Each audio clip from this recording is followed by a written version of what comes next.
नेपाल के बैलन शाह ने आदि पुरुष के ऊपर जो बैन लगाया, या फिर ऐसे कहें कि पूरी हिंदी फिल्म इंडस्ट्री पर बैन लगाया, वो क्या सारे नेपाल के अंदर कारगर साबित हुआ? बहुत बड़ा सवाल है ये, और इसी के बारे में डिस्कस करना बनता भी है। अगर नहीं हुआ तो क्यों नहीं हुआ, ये भी एक बहुत बड़ा सवाल है। नमस्कार, मैं पीएम डीएनए सिंह और आप देख रहे हैं कमाल यार। इस वक्त हम बात करने वाले हैं इसी मैटर के बारे में जो कि काफी ज्यादा छिड़ा हुआ है, जिसके अंदर बैलन शाह ने स्पष्ट तौर पे कह दिया है कि वो अब किसी भी यहाँ पे हिंदी फिल्म को नहीं चलने देंगे। दूसरी ओर कहीं न कहीं बात करें तो लोग इस चीज के ऊपर सेटिस्फाई कर रहे हैं जो कि काठमांडू के हैं, लेकिन काठमांडू के बाहर भी क्या ऐसा हो रहा है या फिर नहीं हो रहा, इसके बारे में पूरा विचार करेंगे। तो वीडियो के अंत तक बने रहिए, और अगर आप चैनल पे नए हो चैनल को सब्सक्राइब करके बेल आइकन दबा लीजिए ताकि आपको अपडेट भी सबसे पहले मिले। चलिए वीडियो शुरू करते हैं।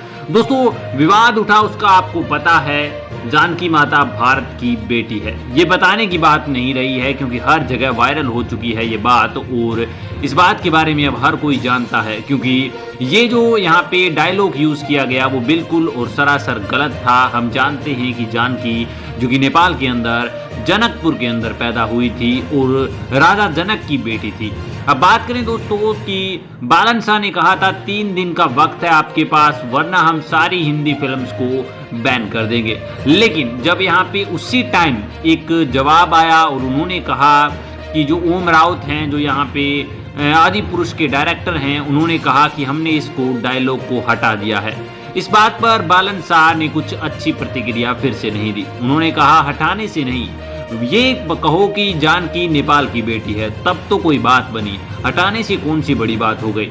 तो ये भी कहीं ना कहीं कहना सही था क्योंकि जो डायलॉग था उसको वे अंदर कन्वर्ट किया जाना चाहिए था, और इसीलिए यहाँ पे नेपाल के जो बैलन शाह हैं उन्होंने एक्शन लिया और कहा कि अब हम यहाँ पे किसी भी हिंदी फिल्म को नहीं चलने देंगे। और बैलन शाह की रिस्पेक्ट के अंदर माने या फिर बैलन शाह के फैंस माने, वो इन बातों को मान भी रहे हैं और काठमांडू के अंदर ऐसा हो भी चुका है। कहने का मतलब कि जो हिंदी फिल्में हैं वो बंद हो चुकी हैं।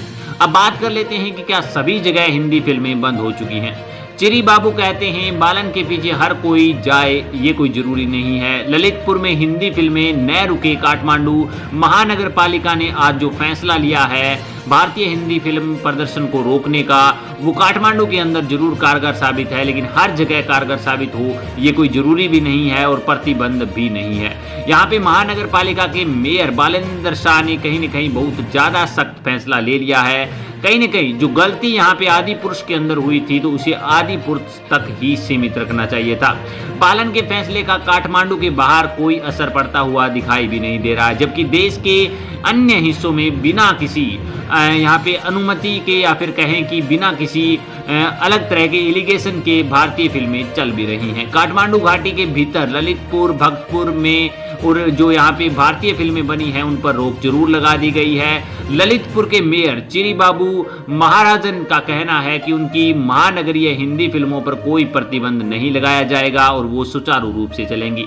नेपाल प्रेस से बातचीत में महाराजन ने कहा है कि काठमांडू के मेयर ने जो किया उसे हर किसी को मानने की जरूरत भी नहीं है, और उन्होंने टिप्पणी लिखी कि आदि पुरुष जो कि गालियों बांडा में सभी हिंदी फिल्मों पर रोक लगाना बिल्कुल अनुचित है। इसका असर कहीं न कहीं नेपाल की फिल्म इंडस्ट्री पर भी पड़ सकता है। अब नेपाल की फिल्म इंडस्ट्री पर किस तरह से असर पड़ सकता है वो भी जान लेते हैं। अगर दोस्तों हिंदी फिल्मों को रोक लगा दी जाए पूरी नेपाल के अंदर, तो आप सोचिए कि नेपाल के अंदर कितने थिएटर्स होंगे जिसके अंदर हिंदी फिल्में चलेंगी और उससे कितना का नुकसान हो सकता है। ये बात मानने की है दोस्तों, क्योंकि अगर इंडिया के अंदर बात करें तो सिनेमा घरों की संख्या बहुत ज्यादा गुना नेपाल के अंदर जो सिनेमा घर हैं उनसे है, और इसी बदौलत हम कह सकते हैं कि पहली यहाँ पे नेपाल की जो फिल्म है, जो इंडो नेपाली फिल्म आई थी, उसको कुछ एक थिएटर्स पर लॉन्च किया गया था और अब दूसरी फिल्म भी आने की बात करी जा रही है।